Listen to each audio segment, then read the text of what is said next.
Uh, Well, Hello. hello. How are you doing?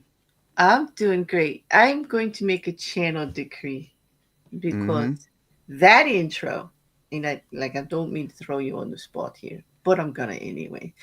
The that intro puts me in such a good mood that I have just decided that it's the only intro I'm playing for every Saturday and Sunday show, unless I have an intro for that series like Black Mirror or something. I love it that much. Like it just totally relaxed me. Like feel I could feel the Mm-hmm. shoulders relaxing and in like just the it's like it's not a breath of fresh air, but it's like a deep breath. Does that make any sense? Like it's just That does make perfect sense. I love it. Thank you so much Mm-hmm. for letting me use it. You and Christopher allowing me to use that piece. It was You're just most welcome. it's really really good. It's really I enjoy it. So, welcome everybody to 48 Laws Review with Rekkr and myself. Eh, Mm-hmm. We are on the ninth week, chapter 9. Eh, it's a good one. It's a good one. I'd have to say, this one didn't upset me at all. Like, what's going on, Rick? That's 2 weeks in a row. Like, I know, right? They're getting good.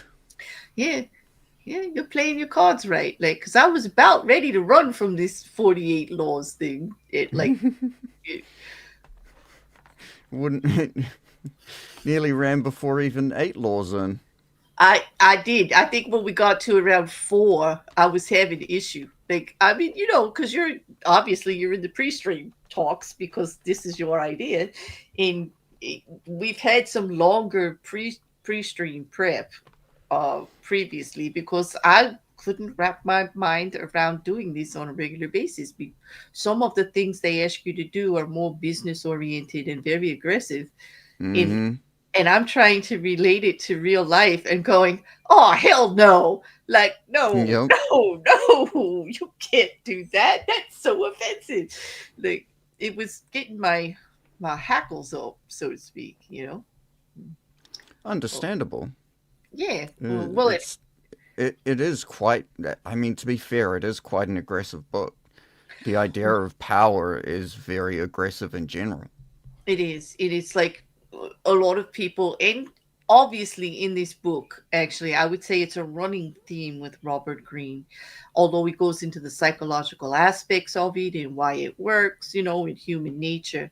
He really equates power to war in all. Mm, And so for me, it's naturally of like, nope, nope. I definitely want, you know, me, I'm compromising communication. I'm the C's, you know, mm-hmm. you know, the it's just against my nature a little bit, you know. But I do, coming from the business world, I understand the book completely, and everything he's saying is true and works.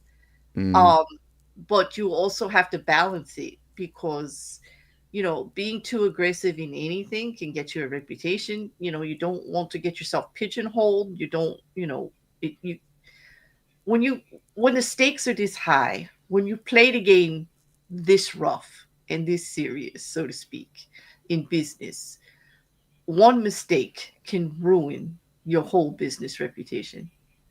Oh, Because, absolutely. I mean, some of these laws, you know, like some of these aggressive laws are, you got to be careful. It's all weighing it out, you know, and not everyone fits for every situation. So, No. mhm. And our goal's been right to take the law and take it. Yes, here's how it works in business, but here's how it also works in any organized setting, any goal oriented setting, and then also some parts like where you can apply it in your personal life and where you shouldn't. But at Mm. least to understand it and recognize it, because, well, would you agree that there are people out here on the socials that are taking this a little too seriously? What? Oh yeah. Yeah. Um. So just being aware of it and why people use it and what they're trying to do can protect you. It can, you know, Of course. here's what I got to say about it. The heck with the 48 laws. Knowledge is power. Information is power. Mm-hmm. That's the true power in any situation, in my humble belief. Okay. And, you know, I consider myself a pretty successful person in business. And pretty much I'm doing okay personally in my personal life. So yes, I'll stand by that one. Power comes from information. Power comes from information for sure. Oh god. And StreamYards was washing you out. Apparently, it didn't want you to talk as much. Oh wait, no, no, you're back. Okay, awesome. Okay, so did you not hear that, you know, information The was last thing power? I heard was power is.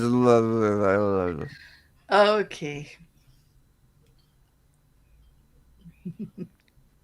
Knowledge is power. Information is power. That's the true powers right there. Oh, Um, absolutely. to get through any situation, you know. Mm-hmm. And Yeah, it's not Mrs. just like hmm? Mrs. Yeah. Cassandra's calling. Yeah, she said, "Yeah, Ricker." She reached her quote. Like, right? I reached my quota, Mrs. C. I was talking too much. He wanted to get a word in there, so he just like, "Yeah, StreamYards tells you to shut up, Claire." Anyway, uh carry on. but What were you saying? um and it's not just like it's not just general knowledge, like know it, it's not like knowing something, some fact or information. The key to a lot of stuff in life is knowing when to use your knowledge and when to actually express what you know. Or what we learned in the 50th law about Mm-hmm. reading the room, about Absolutely. getting all the information you can about a situation that's going on at the time before you weigh in or make a move. Like, Mm-hmm. know what's going on, know the players, know what they need, know what your goals are, what their goals are. Like, take time to gather the facts before Absolutely. you know, it's kind of like testing the water out with your toes before you dive in there and it's like really, really cold or really, really hot or slimy or whatever. Like, you want to put your toe in first and get some information before you dive Yeah, off you the might top. be jumping into like Shark infested water. shark infested water. Yeah. Sounds like socials lately. Shark infested Oh, water. Listen, yeah. Socials are I just want to say I feel you all. Like, I hear you in my DMs. I hear you. It doesn't matter what side of any issue you are on lately. You're going to get skinned alive out there. It's like uh nobody wants anybody talking about anything. It's like you say two words, you get stomped. It doesn't matter if it's friend, foe, right side, left side, up, down. Everybody's in the whack-a-mole stage. If you no pop your head out there on any issue, you're gonna get whacked. yeah, like no matter how objectively correct you are, you're still wrong. It doesn't matter. Exactly. You could and it doesn't and the crazy thing is it doesn't even matter what information you're Uh-huh. talking about. Someone will say something like you're wrong. Exactly. Like They you don't could care. be you could simply be saying 1 plus 1 is 2, and people will be like, you don't like 3, or What do you hey got against Lucky, three, Claire? What's wrong with um three? Like yeah, what? or I knew like you what were like Lucky that. said in exactly, or like what It's like, Lucky said in my chat. I like apples, so you hate pears. yeah, right? Exactly. Yes, yeah. It's like, come Yes, on. yeah. It, and, Highlight. and and the sad thing is, people just don't want to give the benefit of the doubt. It seems like people are progressively getting more and more one-sided with stuff. Like you can't, you have to have this, you have to have this, this thought about something one way or Mhm. another, and if I you it, don't, then you're wrong in every direction. yeah. I have to tell you, the tribalism is run amok. It's like us versus them. It's like, X tribe versus Y tribe. It's crazy, absolutely crazy out there. And it doesn't matter, like, friend or foe, because like I have been eviscerated lately, even from friends, on certain issues, and I'm like, I'm not even like discussing like half the stuff, which is hard for me because I have Mm.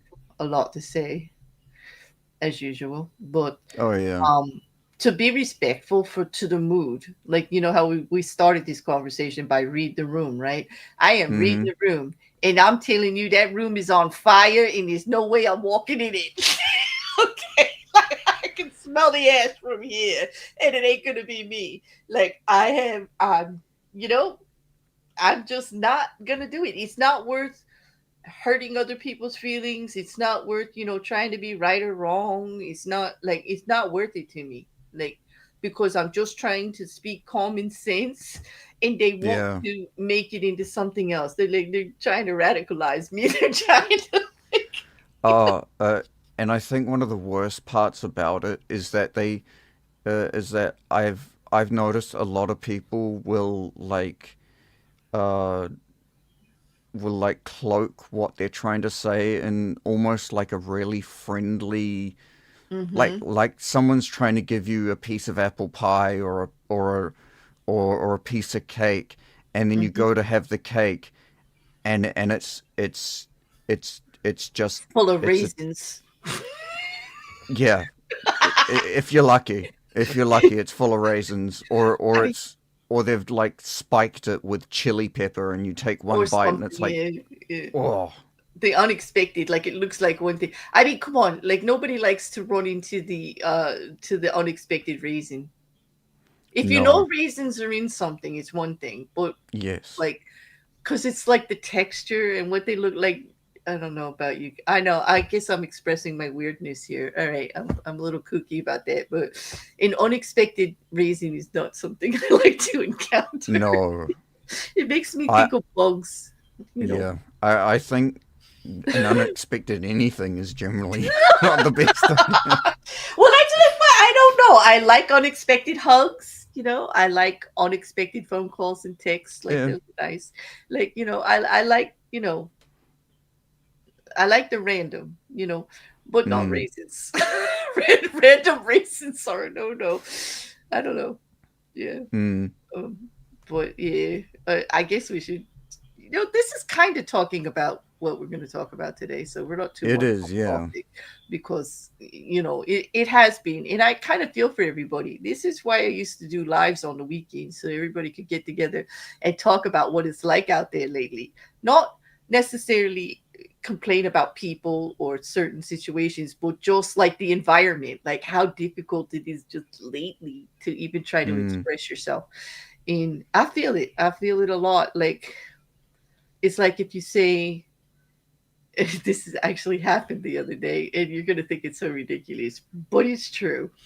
If you said something about the color purple, and I was talking to somebody about like color hues in purple, and they kept saying, well, that's like a shade of pink, right? So you really mean pink, right? I'm like, no, Oh God. I'm saying purple. And they're like, Uh, well, purple's a shade of pink. Like, so you really mean pink, and you said you didn't like pink. Therefore, I'm like, all right, stop right there. Like, no, I don't like pink. I said purple, and purple is not pink. It's just like, and they're just just stop. wrong to begin with. No, They're and just like purple has nothing. The only thing that purple has to do with pink is the fact that it has red in it. as it's on the color wheel, it's close, it's near it, okay, because it has the same elements, but it's not the same color. But they were like It's trying to say that I was like not being truthful about my hate of pink. Like, and I'm uh like, does this really matter? Like, you have to be that right that you're attacking my use of the word purple to try to prove that that I that I like pink when I know damn well I don't like pink. I don't. It's just it how it is. I just don't. these are the kinds of people that are their hobby is just arguing. Mm-hmm. It's their it's and I've got nothing wrong with like debating and stuff, but like if you make it a part of your personality to just argue for the sake of arguing, Mm-hmm. it's not many people want to spend a lot of time around you. This is true. This is true. Like, I no longer have a need to be right about anything.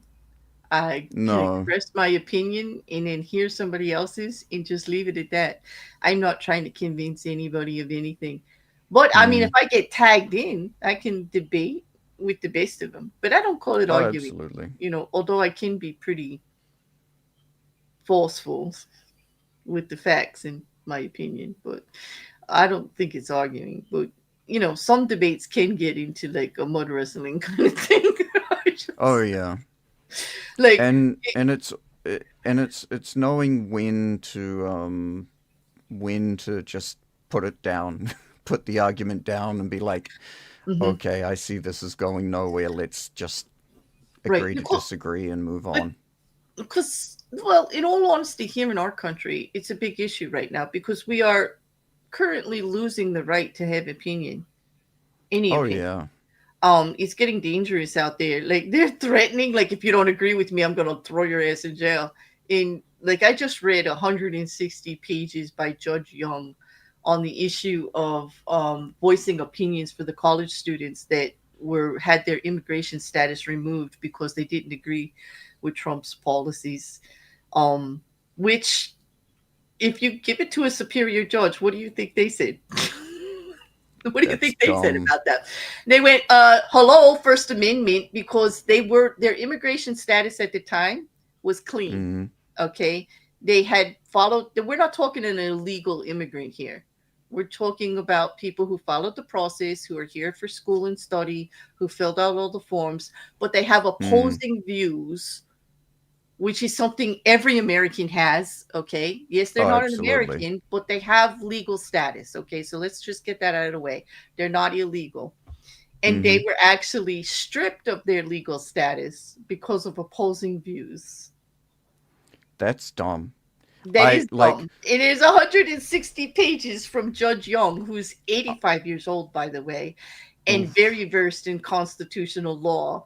And it's the best damn thing I've read about Americans' rights to free speech and the dangers of this kind of rhetoric that I've ever seen. And I know it's really long and cumbersome, but I'll be making a community post about it, people. So get ready, because I actually want to spread it around. I think people should read some of the quotes from it, and should read some of the standings on it. And he actually threw down the mantle. He said, I challenge anyone versed in constitutional law to come at me about this. He said, because this is one of the most important issues I've ever addressed as a judge, and this is Mm, needs to stop. And he actually addressed the administration directly about the abuse of power and where the lines actually were always drawn. And just because you think you can step over them doesn't mean you can, because this is what, mm, when you do that, this is what it means. He's literally taking away the First Amendment right that they say that they're promoting. mm. Like, it's almost like, you can't go, Rec, if you disagree with me, I can't throw your ass in jail, right? No, of course not. And I shouldn't be able to, right? No, definitely not. Right? That's how it is in America. Like, I could just Mm, get up and be obnoxious if I want to, and say anything that I absolutely. want to, and as long as I'm not causing personal harm, I'm not Mm-hmm. lying or destroying your business or causing harm, violence to people, Yeah. right? See, like the furthest I'd ever go with something like that is if someone was actively calling for some kind of violence on your Hmm. country or the people of your country, and they had a green card essentially, like that. That's a different story entirely. Exactly. And I'm going to use a very unpopular example right now, but I believe this wholeheartedly. And I know I'm going to catch crap. I'm ready for it. I'm a big girl. Here, those two students that had their status eliminated and were threatened to get tossed out of the country, all they disagreed with was the immigration status. They were not these others that we know about. Hassan Piker, Hassan Abi, that guy out Yeah. here actually promoting violence and saying that terrorist groups treating issues of conflict by being terrorists is the appropriate way to handle things. Um, that's promoting violence. And now, of course, Hassan is in America and he doesn't have a status he needs to worry about. So it's not really apples to apples. But like, No. I think I'm using him only because everybody knows the stuff that everybody's saying that he says, even Mm. though the New York Times thinks he's the best thing that the left has ever seen. And yet the left is like, Hassan who? Oh, that guy? We don't know him. We don't know Hmm. him. He trouble. We don't want him. Doesn't he work for the right? Because he's doing more damage to the left than, isn't he really on the right? Can you imagine that level of, like, that kind of psyop? Hassan is actually, he's actually a right wing plant. You know what? Let's say that 10 times like Hassan does and let everybody believe it. Like, go ahead. Like, let's just do that. But no, I mean, listen, but here's the thing. Hassan has his right to say whatever he wants, right? Oh, Like, yeah, absolutely. okay. So like we don't have to like it. I don't like his promoting terrorism, but when you Hmm. actually start inciting riot, when he says things like, bombings are appropriate responses to aggression that's happening for whatever reason, that depending on who's, his opinion is, it depends on who's doing it, whether it's right or wrong. And I don't know, the popular opinion is terrorism's wrong, Hassan. Like, it doesn't matter if the people you like are doing it or the people you don't like are doing it. Terrorism is not appropriate. Sorry. Exactly. Okay. So, like, if you're advocating for terrorist groups, which unfortunately they weren't at the time, although they would like to say they were. if they have a real issue, I would agree with them, the administration, I would. But when they lie and manipulate, it makes it hard to believe or back up some of the crap that they're doing. Seriously. Mm, I mean, I think they start with a notion of why they want to do it, and then they just, let's just say it's their application of the process that has a problem. Like, yes, you know what I mean? Like, I'm not like, they're going to try to do what they want. That's what both sides do. What is the absolutely. application of the process? Like violating people's First Amendment rights when they're not inciting riot or causing harm to others. I don't see how just disagreeing with you because like you're the boss makes it a violent act. I don't. I don't. I don't see that. And This neither did isn't Judge Young. exactly. Yeah, I And know. I America. just tanked. I just tanked the whole stream. Like, yes, I know. Yes. Hello, Oh. yellow. Hello, red. Yes, YouTube. I know you're watching. Yeah, I hear you. Like, yeah, I'll have to fight this one for sure. But I don't know. I couldn't help it. Sorry, red. So at least it was me uh, and not you this time. I can't. yeah, I'm normally the one that does I'll who's take full great at. responsibility. Yes, you're usually the Trump bomber. Yeah. It's just like I have a perfect example for that. And then you throw in the T bomb. Yeah. But anyway, okay, rant over. Sorry, guys. Like maybe we should get back to the subject at hand. Yeah. Although that was the subject at hand, actually, It because was. Yeah. It it was. actually was. But let me bring up the screen to help keep us on track before, because we're half an hour in already and we haven't done crap. All right, it's like Rekkr, take the wheel. I know, Mrs. Cassandra, Rekkr's about to hit that button. You want to read this one, please? I absolutely can. Mm-hmm. So, Law 9 Breakdown. Win through your actions, never through argument. The law explained. Judgment.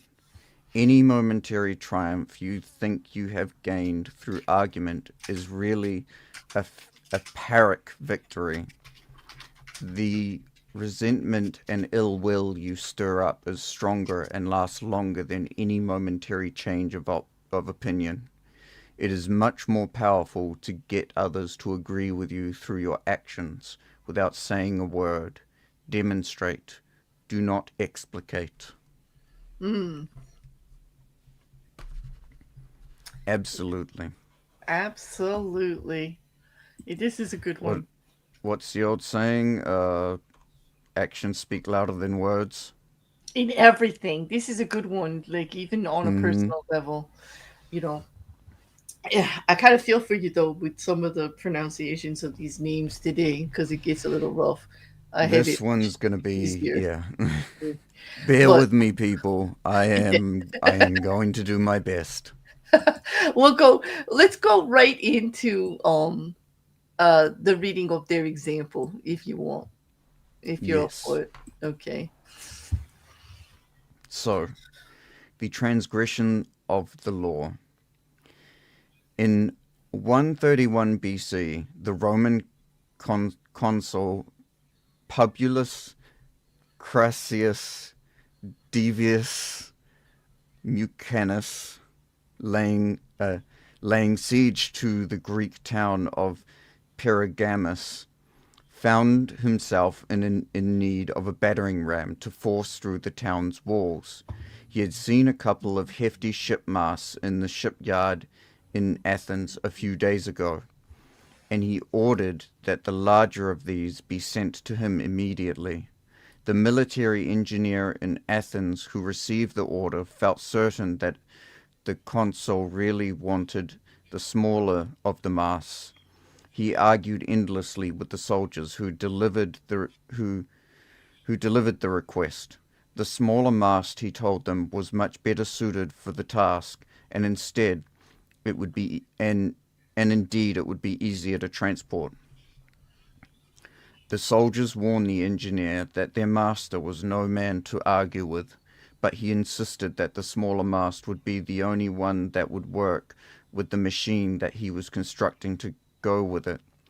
He drew diagram after diagram and went so far as to say he was the expert and they had no clue what they were talking about. The Oh, soldiers knew they were their leader, and the last and the last and at last convinced the engineer that it would be better to swallow his expertise and obey. After they left, though, the engineer thought about it some more. What was the point, he asked himself, in obeying an order that would lead to failure? And so he sent the smaller mast, confident that the consul would see how much more effective it was and reward him justly. hmm. There's some foreshadowing, by the way. Mm-hmm. Um, when the smaller mast arrived, Mucanus asked the soldiers for an explanation. They described to him how the engineer had argued endlessly for the smaller mast, but had firmly promised to send the larger one. Mucanus went into a rage. He could not concentrate on the siege or consider the importance of breaching the wall before the town received reinforcements. All he could think about was the impudent engineer who he ordered to be brought to him immediately. Uh-oh. Arriving a few days later, the engineer gladly explained to the consul one more time the reason for the smaller mast. He went on, using the same arguments he had made with the soldiers. He said it was wise to listen to the experts in these matters, and if the attack was only tried with the battering ram he had sent, the consul would not regret it. Mucanus let him finish, and then had him stripped naked before the soldiers, and flogged and scourged with the rods until he died. Jesus. Well, that's a lesson. That is one way to teach someone a lesson. Just one. Yeah. That's, yeah. Um, Also, thank you for the subscription, Autistic Shill. It means a lot. That's great. Okay, so the interpretation. The engineer whose name has not been recorded by history had spent his life Wait, designing masks. that Yeah, says a lot right there. Sorry to interrupt, but yeah, so the engineer whose name we're not allowed to mention because, like, yeah, the moral of the story, dude. Oh yeah, my god. Okay, go yeah. ahead. What is it? History goes to history is written by the winners. Yes, history is scripted by the victor. Mm, Absolutely. Mm-hmm. he definitely was not a victor in this case. No. The engineer, whose name has not been recorded by history, had spent his life designing masts and pillars, and was respected by the finest and respected as the finest engineer in the city, and had excelled in the science. He knew that he was right. A smaller ram would allow more speed and carry more force. Larger is not necessarily better. Of course, the council would see his logic and would eventually understand that science is neutral and reason superior. How could the consul possibly persist in his ignorance if the engineer showed him detailed diagrams and explanations, the theories, explained the theories behind his advice? The military engineer was the quintessence of the arguer, a type found everywhere among us. The arguer does not understand that words are never neutral, and that by arguing with a superior, he impugns the intelligence of one more powerful than he. He also has no awareness of the person he is dealing with, since each man believes that he is right, and words will rarely convince him otherwise, the arguer's reasoning falls on deaf ears. When, cons- when, when cornered, he only argues more, digging his own grave.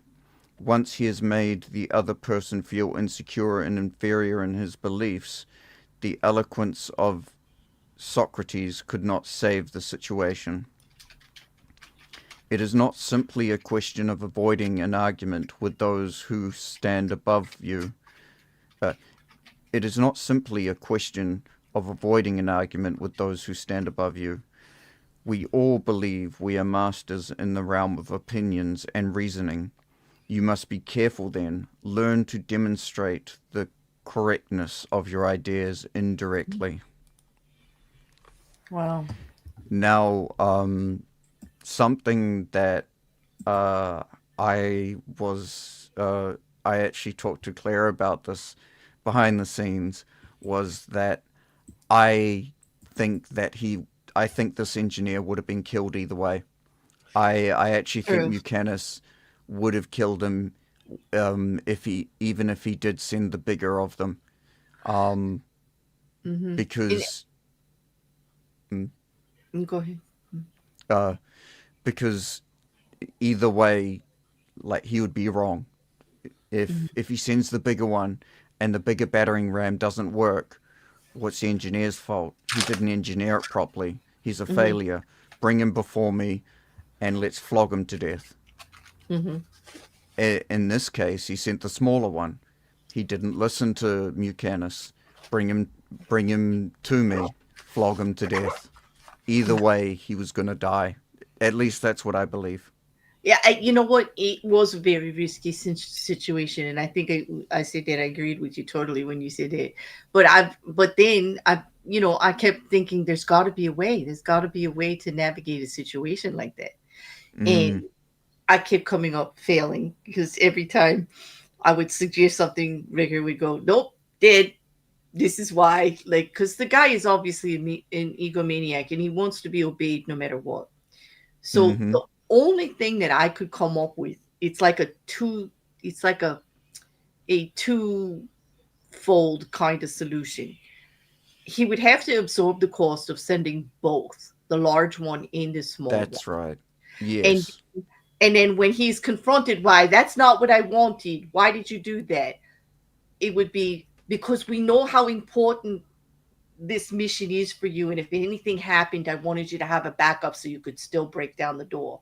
Don't say the small one's better and it works in the machine and you don't know what you're doing. Say more, frame it very cleverly that you are supporting the goals of the console 100%, Mm, and you're only sending the extra one not because you think it's the one you should have chose, but because you want to support the effort and it's a backup in just in case anything goes wrong. And I'm totally on your side, even though secretly the first one's not going to work and he's going to need the second one and he's not going to listen to reason. Educating him is not going to help. You're dead if you try to educate the boss. Forget it. That never works in business or in goal oriented. Remember our law, never attack the top. mm-hmm. Be respectful. Wield your way in there, but do not challenge the top. It never goes well. They will smite you just to prove a point. It doesn't matter if you're right or you're wrong or you're better at this or you're not. Like, they will smite you. It's a power play. So Absolutely. I think a little smoozing and he could have got it there. And then in the end, maybe he would have been rewarded just for being prepared, not for being Mm, expert in pounding down a door with a battering ram, okay, that he wanted to be. But at least he would live. I think there was a better chance for him to live if he did that. What do you think? yes. Oh, did I find a solution that you agree with then? Finally. Uh, I I Because I think was that would absolutely work. The real question is, um, do you send it with the big one, or do you wait for them to come back to you and no, say, no. You stage it so that the big one arrives and then the little one arrives right after it. Like, and then you go there and you're just there. right? You don't wait to be called. You just go there and you explain. I'll bring in the other one just in case anything goes wrong, because failure is not an option with this mission. Like stage the whole thing up, like you're just really supporting him. Yeah. If you Oh, wait for trying him to to find call, a way to actually make him seem like he was the one that actually came up with the idea as well. exactly. Like we know the big one is like, yeah, but just in case, now we could come in with the other one. Like I'm supporting you, dude. It's like, yeah. But not like I'm right, you're wrong kind of thing. Mm, Because if he sat there and waited for them to ask for the other one, it ain't no gonna happen. Because he's gonna be mm, dead because the first one didn't work. And so he says his fault because he didn't send the second one, the other one. So, like you said, he's gonna die if he sent, no matter mm, which one he sent, he was gonna die. So that's why I want him to send both, but he has to stage it to look like total support and not challenge. And that's the balance there. Like I'm behind mm, you, I'm supporting your mission. This is actually like I know you wanted me to do my best effort for you, and this is my best effort. I'm here to help you figure this out. I'm here with the other RAM in case this one doesn't work. Like, but not like I'm the expert, so I'm right, you're wrong. Like that was the mm. wrong angle to take Oh, with a absolutely. superior. Absolutely. And it doesn't matter. You could have degrees up the wazoo, knowledge up the, you could be the known expert in that, and the boss Mm-hmm. knows it. You're not allowed to say that to the boss. Like, it's not going to go well. Okay, No. you will become person non gratis immediately. They will no longer support you. They will no longer help you rise up. They won't recommend you. They might use you for your expertise and you might still have a job, but you have just cut ties with your future severely. Like you just stagnated yourself. You just like, okay, Yeah. I hope you, it's like, okay, I hope you're comfortable here because you're gonna be here a long time. Like that's where you stay. Like sit down. Mm-hmm. That's it. We're no longer moving up, because every time that the boss has a choice between you and somebody else, they're gonna choose somebody else. Because Exactly. you hurt their fifis. Like, how dare you Mm-hmm. challenge them? Yeah, it unfortunately that's the way it goes. Well, have a good sleep there, Lucky. Thanks for joining us for a while. Oh no, it's Yeah. really late there. Yeah, Thank you, Lucky. yep. It's always good to see friends popping in and out.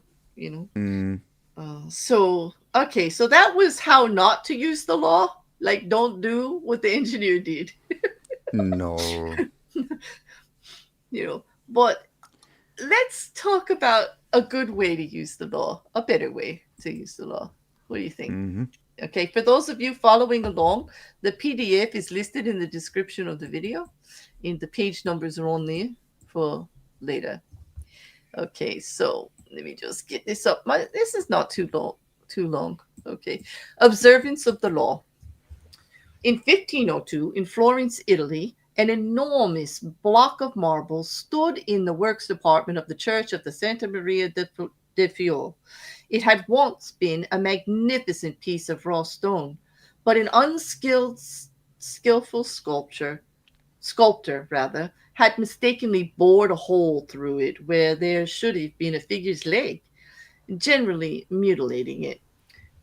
Piero Soderini, Florence's mayor, had contemplated trying to save the block by commissioning Leonardo da Vinci to work on it, or some other master, but had given up, since everyone agreed that the stone had been ruined. So, despite the money that had been wasted on it, it gathered dust in the dark halls of the church. This was where things stood until some Florentine friends of the great Michelangelo decided to write to the artist, then living in Rome. He alone, they said, could do something with the marble, which was still magnificent raw material. Michelangelo traveled to Florence, examined the stone, and came to the conclusion that he could, in fact, carve a fine figure from it by adapting the pose to the way the rock had been mutilated. Soderini argued that this was a waste of time. Nobody could salvage such a disaster.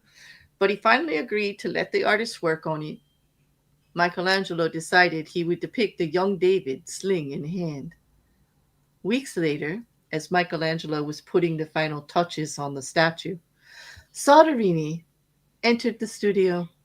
Fancying himself a bit of a connoisseur, he studied the large work and told Michelangelo that while he thought it was magnificent, the nose, he judged, was too big. Michelangelo realized that Soderini was standing in a place right under the giant figure and did not have the proper perspective. Without a word, he gestured to Soderini to follow him up the scaffolding. Reaching the nose, he picked up his chisel, as well as a bit of marble dust that lay on the planks.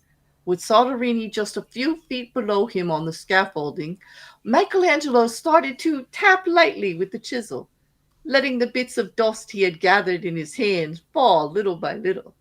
He actually did nothing to change the nose, but gave every appearance of working on it. After a few minutes of this charade, he stood aside. Look at it now, he said. I like it better, replied Soderini. You've made it come alive.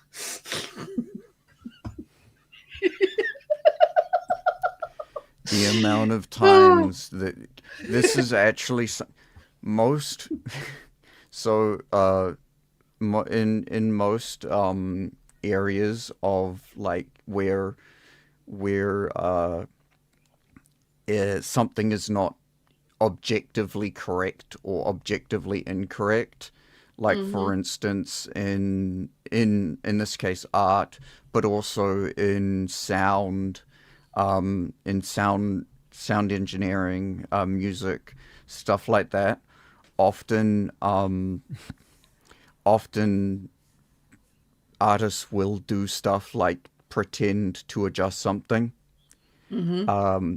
One story that I know that's very that sort of follows along those lines is I was told about this guy who had never played an electric guitar before, and in fact I don't believe he had even seen one for like the lot of ever, or he's seen them but never touched them, and so he tried playing it, and I think the shop owner came up to him, and he asked about and the guy who was playing it asked about the guitar and how it works, and he said and the shop owner said, well, there's a volume knob there and a tone knob there. If you turn the volume knob, it'll turn the sound up and make it louder. If you turn the tone, it'll change the characteristic of the sound.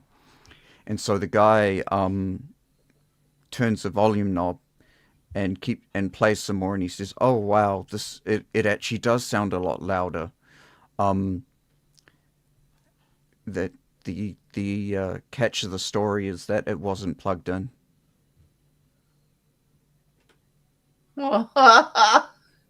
He did. So he did. What? It sounded great, huh?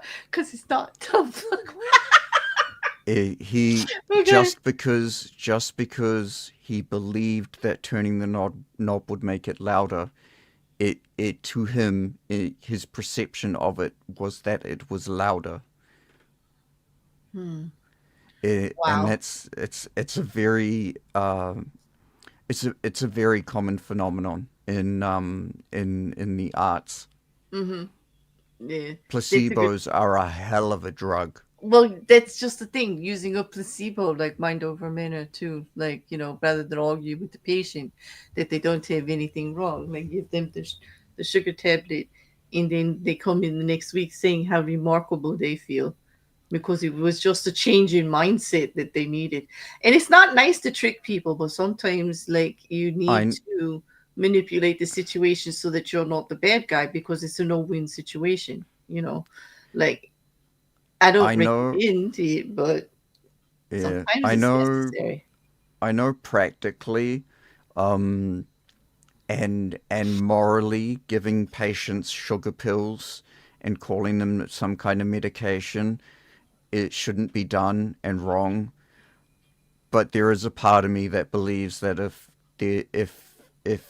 more people were able to be given sugar pills when they weren't actually ill, it there would be a lot. Mm.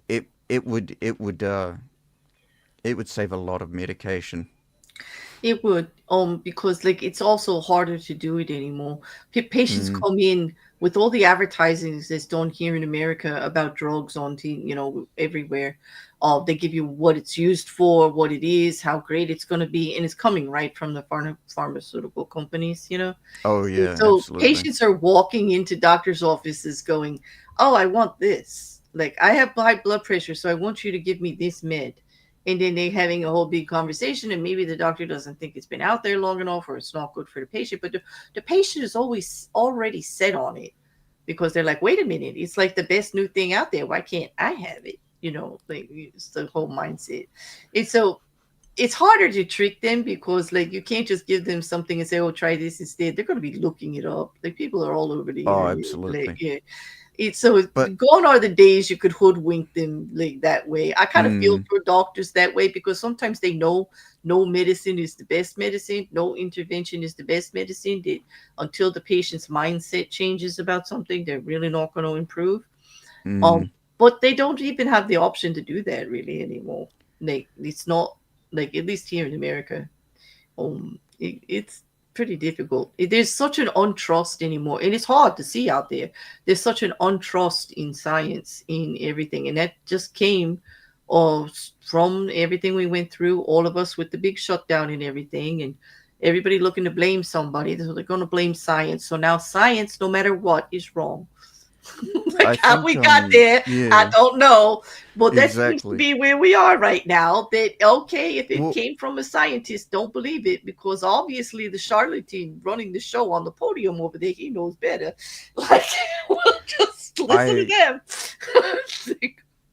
I also Oh. find it I don't know if it's the same in America, um but in New Zealand at least, there's almost a requirement that you sort of guide the doctor to what you need, as opposed to the doctor giving you something Well, that's to help. because you're in a provided healthcare system like the UK where everything's covered. So like you have to advocate for yourself. Otherwise, it's like they don't give you anything unless you actually want it or you're bringing the issue up, right? Like they just kind of Mm. it's like Oh, but even that's the funny thing. Even like if you give them your symptoms, often like it won't get you anywhere near as far as, for instance, if you just say, "Hey, look, I've got this, and this, and uh, I I think this medication might actually be useful for me." Um, it's it it's like you have to tell them the medication sometimes. yeah, well, It's to almost start the like conversation, and I get that. You know where that comes mm, from? And I'll be quite honest, like coming from that like field, having a lot of experience in that field, that has been a buildup even here in America of like because we get processed, like doctors are actually tied to insurance contracts and they actually have to mass produce now to even make because all of their services have been cut and it's a very competitive thing. So instead of seeing 20 patients a day, they're seeing 45 to 50. It's a time mm, thing. And I think that's how it is also in your systems because there's such an overload that it's a time thing. That the conversations they would like to have aren't having. They have to be prompted, which is why we're in the situation in almost all of our countries right now, whether you get free healthcare or whether you're in the capitalist system here under the insurance system. uh, you have to be your own best advocate. And what you're doing, it's not that the doctors don't want to look at the whole thing. It's really a time thing. It's that pressure to, I've got 15 minutes. What do I address first? What's really important? So the conversations are guided by you being the advocate. So you're right. But it's not like you have to tell them like they know that they like they don't know, but it's to guide mm, the conversations that you want to have to get your needs met. The doctors are now expecting patients that want their needs met to bring up what is most important to them, which is why I always advocate for the list of what you need to talk, what the questions that you have ahead of time.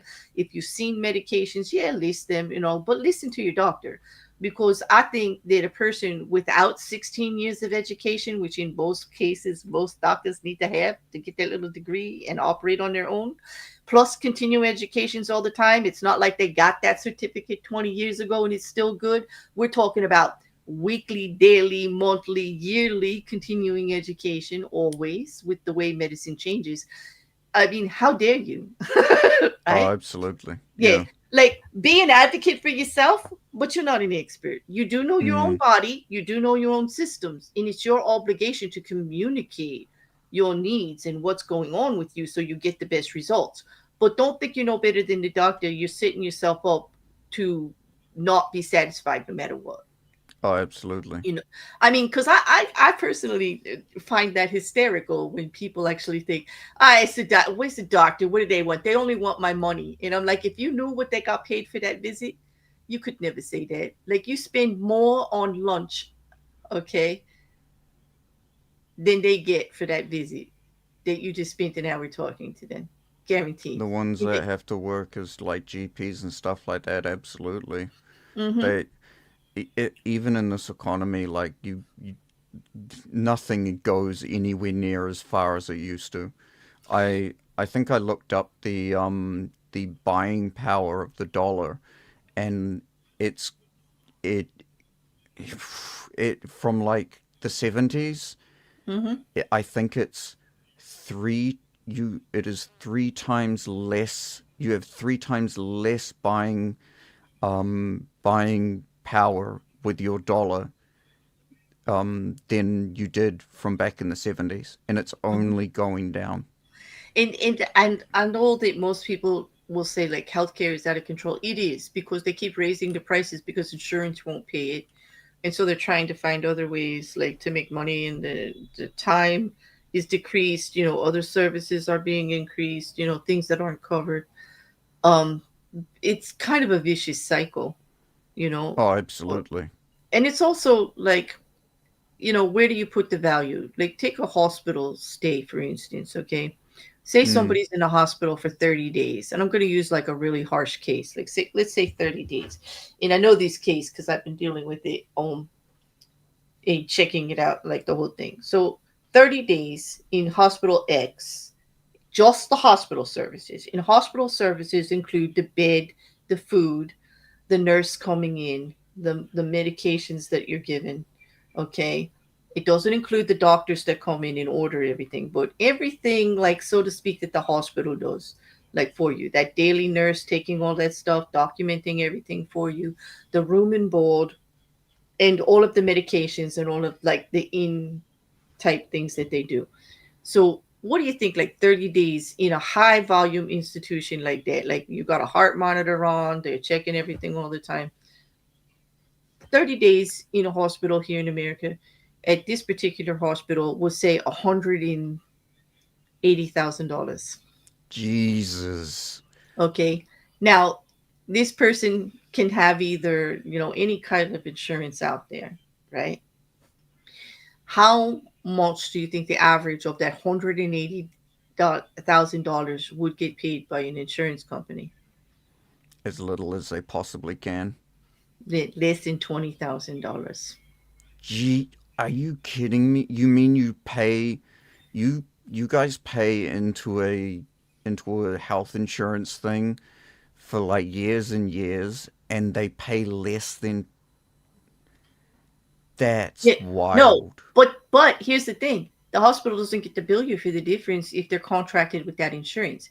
That is why health insurance is the biggest capitalistic scam in in our country, because the patient is not getting the benefit and neither is the provider. The only one benefited from it is everybody that's working for the insurance company. I fought against this 20 years ago with the CEO of United Healthcare buying new yachts every year and getting $1 million bonuses and actually telling people where that money came from. The patients and the doctors, they're stealing it from you. They're charging you more in premiums. They're double dipping to the max.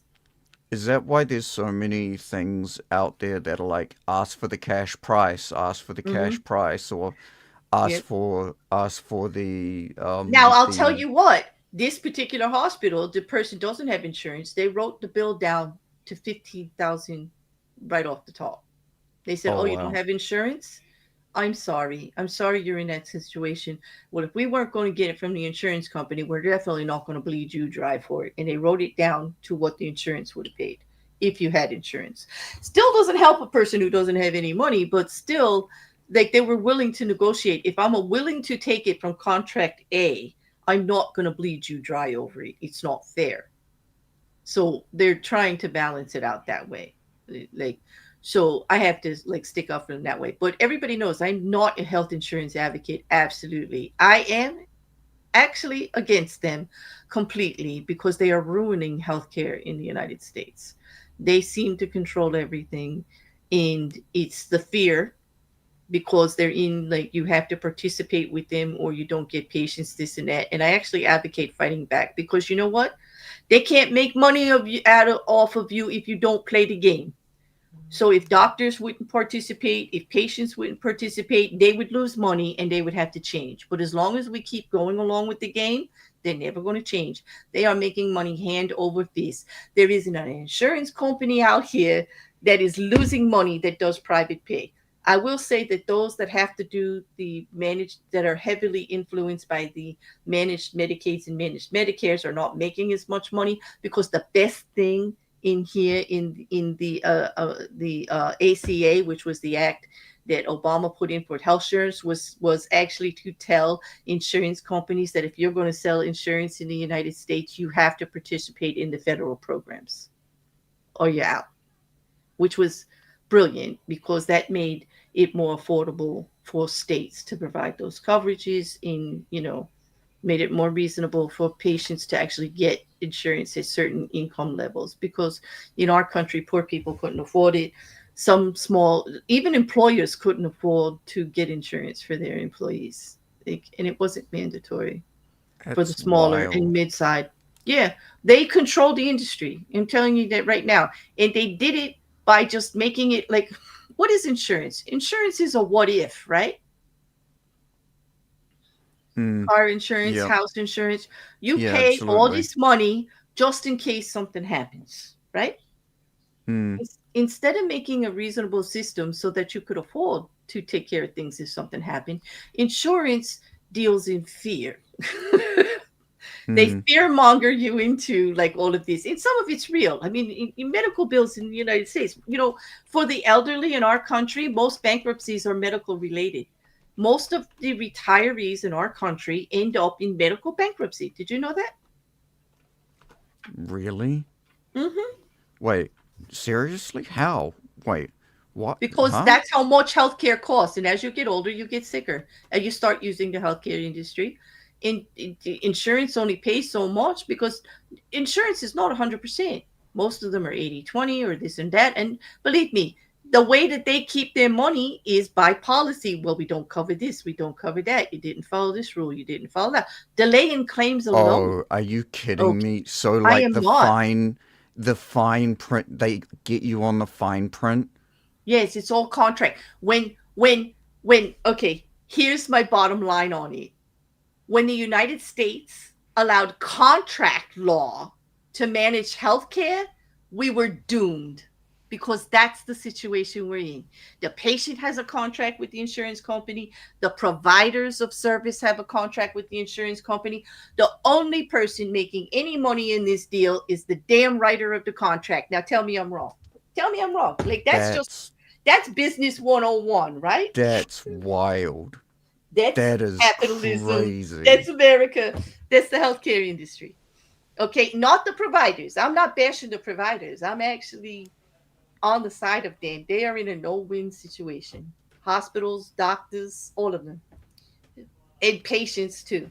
It's a no-win situation as long as the industry that's making the money on it, the private business of healthcare insurance, is the one making the money on it. And as long as they are for profit, this is how it's going to be.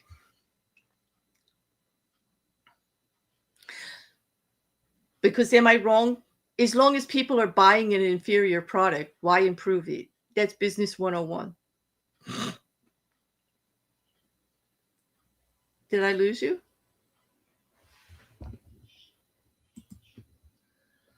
Justin? Oh, okay. I don't know why I can't hear you. Mm.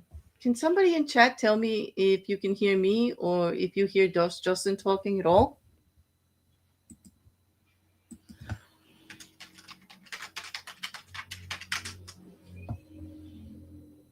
I don't know what's going on with this stream. Oh, wait, he's muted. Oh, we lost him. Okay, you can hear me, but we just lost Justin. Hopefully he'll be back. Okay, so anyway, sorry about that rant. I think I shocked Justin right off the stream.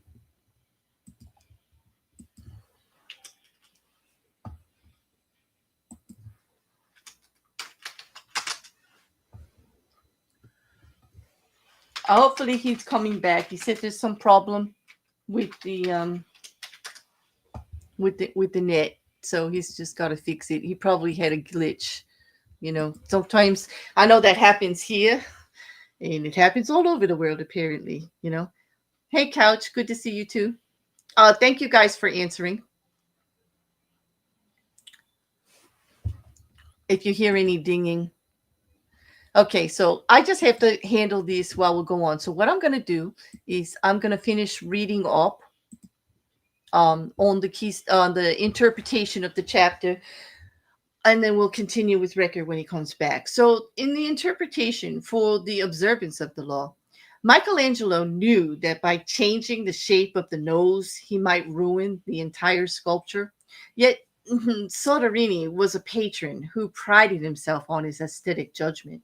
To offend such a man by arguing would not only gain Michelangelo nothing, it would put future commissions in jeopardy, which was a concern back then for artists of this caliber. Like, they did everything by commission. Michelangelo was too clever to argue. His solution was to change Soderini's perspective, literally bringing him closer to the nose without making him realize that this was the cause of his misperception.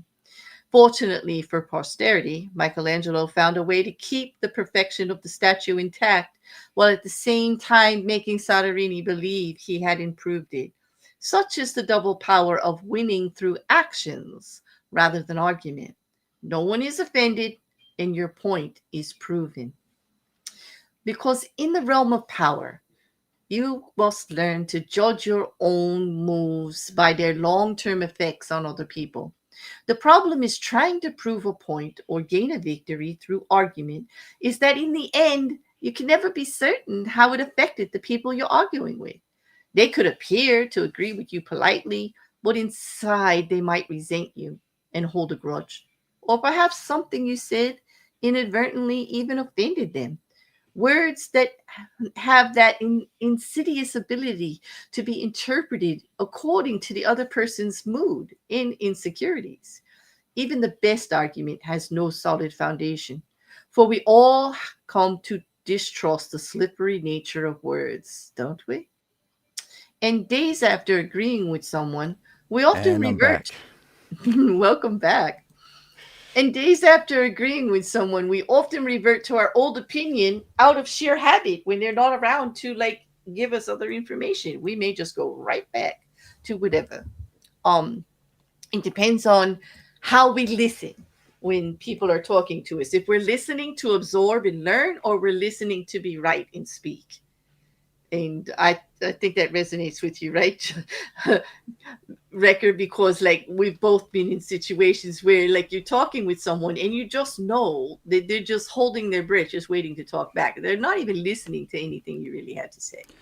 I think the worst kind of person is the kind of person that they they're listening they're listening, but they don't hear what you're saying. They're only listening to actually just respond to what you're saying. It is infuriating trying to deal with those kinds of people. They're listening to pick out a word to attack you on or to prove their own point, and they're missing like the whole concept. They're not absorbing knowledge or information. They're not actually trying to see your perspective.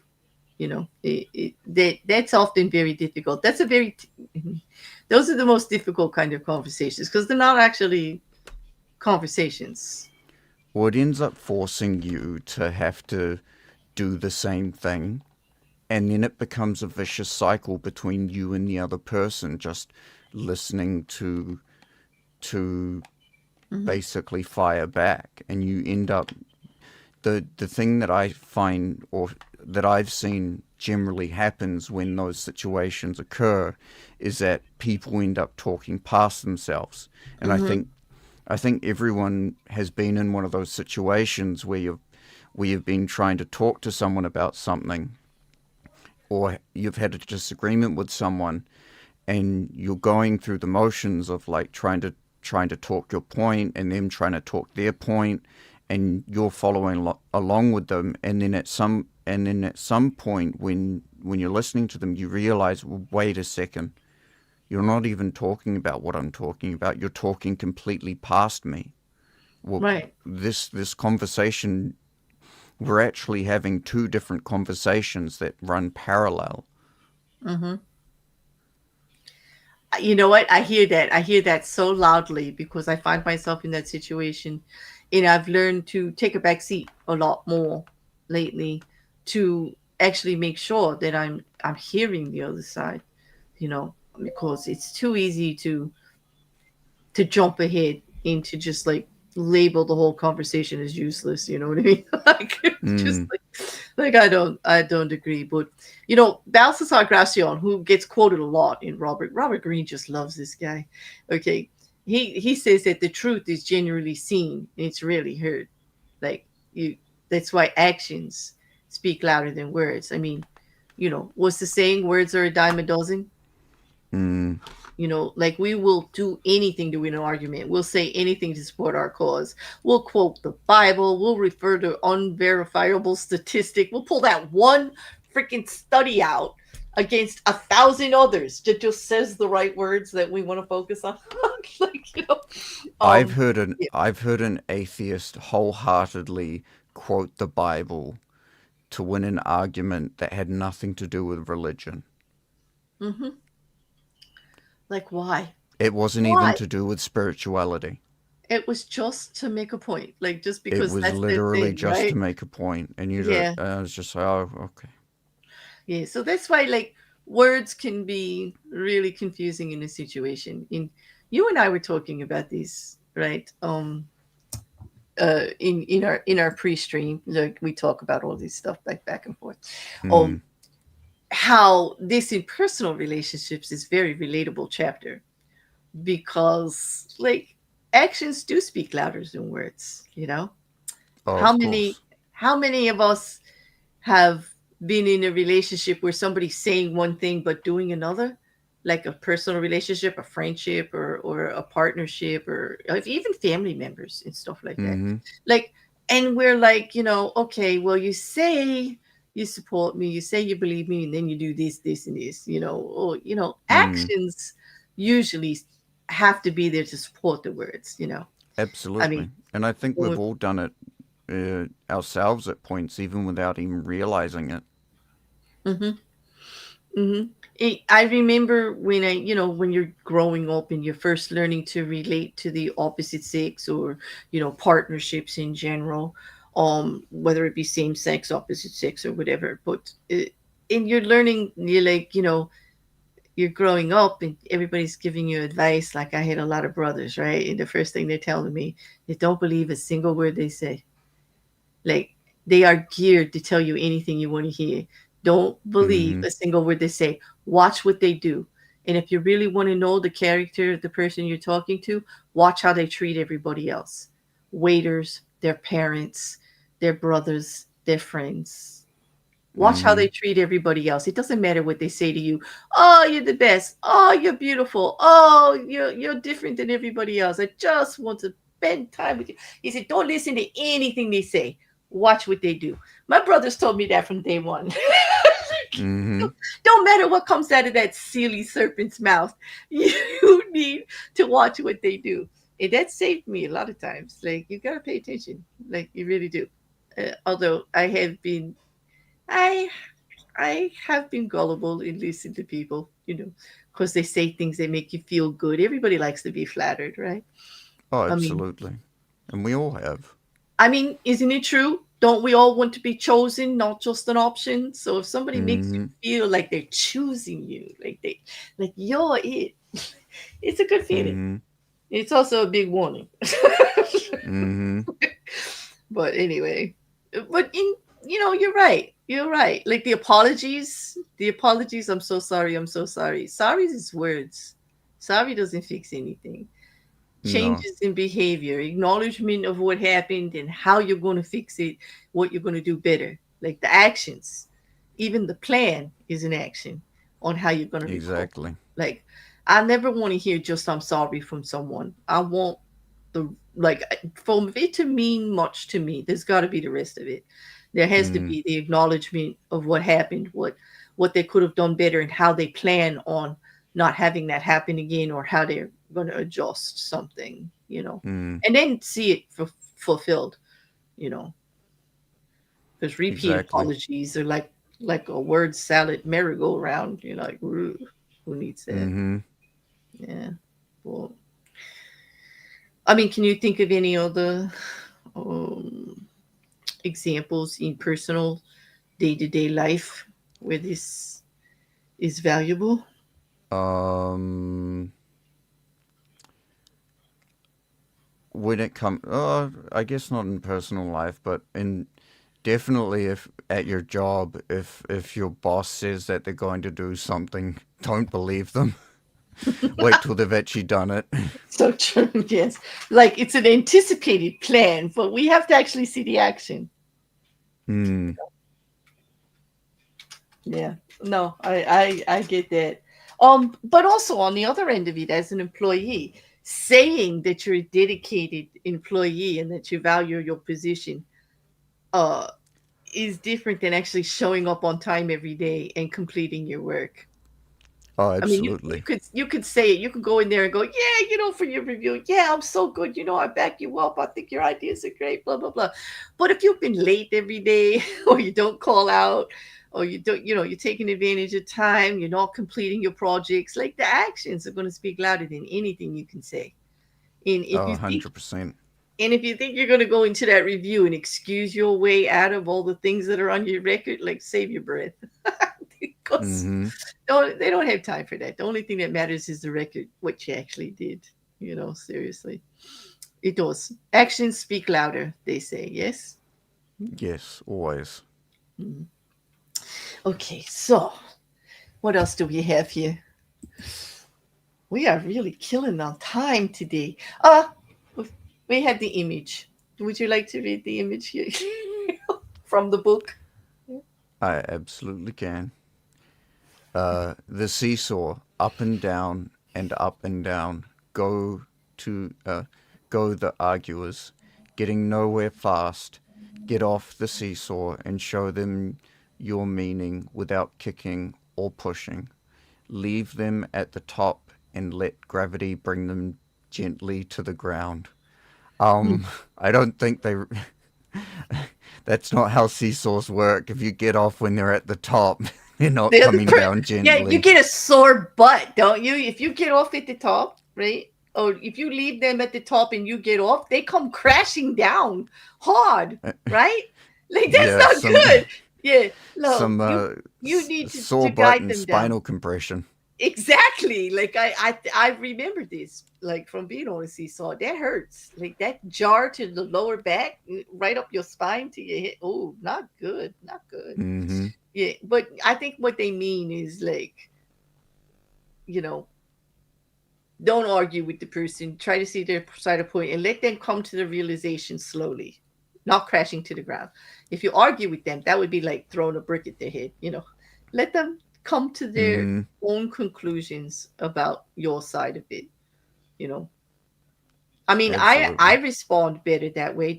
How about you? Like, if Mm. somebody gives me the information, lets me digest it and formulate, how I feel about it. I feel better than when they're trying to cram it down my throat. Like, you need to understand it. This is the way it is. There is no other way.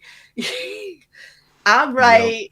Y'all being ridiculous. Like, to me, that's devaluing. As soon as you disrespect me or devalue me, like, I don't really want to hear anything you have to say, because, for me, you're coming from a disingenuous place. Like, it doesn't even matter if you're right. You might even have valuable information, but everything's tainted now from that Oh, absolutely. demoralization. I don't respond well to it. Let's just say might even be a trigger. You Mm. might even get the bear if you start that crap. But but always, like, if they come and they're quieter about it, like, you could still speak words to do your point, but it's the actions that come with it. The calm, the not trying to persuade, the here's the information, in a respectful manner, do with it what you will. You know, I'd love to have a conversation with you about it. Like, we could talk about it now, we could talk about it later, kind of thing, rather than cramming it down somebody's throat. He's never, Mm. it's never going to be the best option. So when we get to the points of the chapter, right, Rick, to bring it into actually what Green is actually trying to get us to see, um, he's basically saying that arguments don't convince and actions do. Right? If you try to, Yeah. yeah, if you try to win people over with arguments or explanations, even if you win, you may lose because they could feel embarrassed, resentful, or unconvinced deep down, and you'll find the Oh, repercussions absolutely. later. Yeah. Mm. Actions have visible results, and real success persuade much more effectively. People trust what they see, not what they hear. Mm-hmm. Tangible will always outweigh fantastical. And words are fantastical. Words are imagery. Words are thoughts and processing, like, things that people want you to do, but they're not actions. You know what I mean? So Mm. seeing something, in an action or in progress or in a result, or by Mm-hmm. example, is always going to win over the words, you know. Yeah. Like like when we're younger and our parents are teaching us manners, or or guardians or parents are teaching us manners, the please, the thank you. I mean, come on, let's be honest, everybody. Like, mirror check here. Didn't we all think it was ridiculous at one point in our life? Like, why bother? Like, that's so Mm-hmm. hokey. Like, why do I have to do that? But slowly or surely, by example, our parents and those around us who were always like, thank you and please, and being nice to people in general, in a comforting way, got better results, and we saw that meant more. And kind of Mm-hmm. like pulled us along into, yeah, that's the way we should behave. But just being told, what's the here's what my mom would say all the time. What's the magic word? My nan would say, what's the magic word? Mm. Because I did say please. I was like, can I have some milk? I was like, please, can I have some milk? And then you get the milk and you say thank you. It's like a process. But to me, as a child, I don't know. I mean, please don't leave me out here with my butt hanging out, people. Like, am I the only one? To me, that seemed ridiculous. Like, I didn't understand this process. Like, why? It's a Mm. waste. Like, you're going to give me the damn milk. Like, I'm just telling you what I want. Like, you asked me and I want milk. Like, why do I have to go through all Exactly. of this? You know, and it's also like, as you're growing up, it's a control thing. When you're a teenager, you don't want to do it because it's a matter of flexing as a teenager. You say please. You don't deserve that kind of respect from me. I ain't saying please. Like, but I mean, I'm not alone, right? Like, save me, Rick. I'm not alone with this. Am I? No, you're absolutely right. Okay. I'm starting to feel like maybe I'm the only brat in the world. Like, No, because I mhm, mean, to be fair, like adding an extra word into what you're saying, if you think about it functionally, it's it's a bit of a waste of breath if you're just thinking about it functionally. But mhm. Some of ultimately it's politeness, and true. it's Hmm. It's a valuable it's lesson. With showing. yeah, I guess it would be the action of showing respect. it is in society that matters. It's like these little words show respect without you having to go out of your way to like deem other things. It's just like a common courtesy. It's kind of like when your parents make you. I don't know if anybody else was raised this way, but they make you call the next door neighbor like Mrs. even by their first name. Like my next door neighbor's name was Charlotte, and I had to say Miss Charlotte as a thing of respect Mm, because she was older than me. Even though we were like first name basis and whatever, she would just call me Claire, but I had to call her Miss Charlotte, and I was always corrected like about that. Mr. Joe. Even if I didn't know their last names, if you only knew their first name, you had to put the Mister or the Miss in front of it. mm. Um, it was I my mother was very adamant about. Yeah. I always did that until they told me to do otherwise.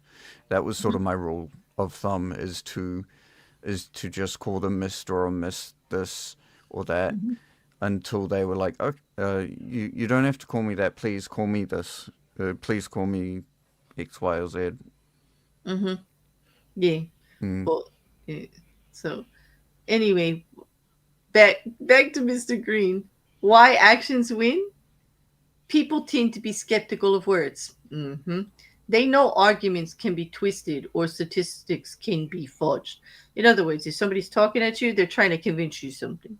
They want you to buy mm-hmm. into their argument or buy a product or manipulate you in some way. And I hate to sound that mistrusting, but those are facts.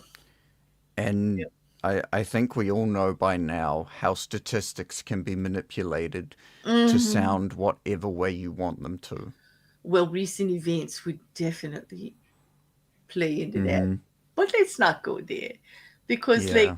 I didn't bring my podium, my soapbox, and nobody wants to hear No, that. I I I think I made already sure did she enough. left it at the door, people. It didn't help. I still did it anyway Yeah. earlier, but like, yeah. Apparently, I've learned the soapbox without the soapbox. Anyway, when you show not tell your results, you avoid misunderstanding and you create clear proof. And this is true. Your actions are more than likely going to speak to the subject better than your words. Do you want to take Mm-hmm. this one? Absolutely. Relatable examples. Workplace. Instead of debating a new approach with coworkers, quietly test your method. When your outcome speaks for themselves, colleagues are swayed by results, not persuasion. Hmm. Personal life, rather than arguing with family about an issue, say a household chore policy, simply model the behavior or fix the problem. When others see the improvement, they'll naturally follow. And historic, Michelangelo, instead of arguing with the patron about his statue, pretended to change it per their wishes. When the patron saw the quote unquote corrected work, he was pleased, although nothing had really changed. Short form. Yeah. Sorry about that. That Business. was a note I didn't take out. Oh. Business. Apple faced criticism for dropping the headphone jack, but Oh didn't my god. debate. They produced AirPods and improved the wireless experience. Critics were won over by the reality, not by the argument. That's the one thing that I Apple does repeatedly. They're like, we don't care what you say. This is what we're doing. You'll see. You'll see. Like, and then everybody, you know what I mean? Like, I'm I just, I have to humbly disagree with that last one. I don't know many people that ultimately thought that the removing the headphone jack was a good idea. yeah, but they all bought AirPods and they're all using them Uh, and they're all still Apple. buying phones and the phones increase. The sales of the phones increase. It's not like Apple, but they proved their point. The technology worked better. So, like, the sound was better. Like, they proved their point. So, I think we all hated that they crammed it down our throat. I agree with you there. We absolutely Mm, hated that they did that. And but I still have an Apple phone. Yeah. But do I you have probably an Apple phone because you're comfortable using Apple, or because well you here's where I'm going to support your argument. I mm, love my Apple phone, but I have an old Apple phone. I have the XR, which is the last phone made with the jack. So, and I won't upgrade. people, what did I I say? What won't, did I say? and I'm hesitating to upgrade, even though I have a free upgrade. I am hesitating to upgrade because I don't like the way they shoved it down my throat that I had to get rid of the jack. Although we do have to admit the jacks are the first thing that goes wrong on an iPhone or any phone. The charging jack, is also where on the iPhone you would plug in your Definitely the headphones. charging jack. The charging jack and the headphone jack were the same on many models of iPhone. There was only one port, and it was the one that went bad all the time. Yeah, that was Okay, also a so terrible decision. mhm, okay. I'm not going to argue with you. I'm just going to say that Apple is a very successful company, and regardless of our personal feelings, they seem to know what the hell they're doing because they're not losing any money. So, like, yeah, okay, but I'm still being stubborn. Yeah, Yeah. Yeah, no, that's fair. it just proves that we're outliers there. Like, Rec, we're on the fringe, but we knew Maybe. this. We knew this. I'm comfortable out on the fringe. I am. I mean, Hmm, there's something to be said to being the wolf instead of the sheep. That's all. I guess so. Mm. Why arguments usually backfire?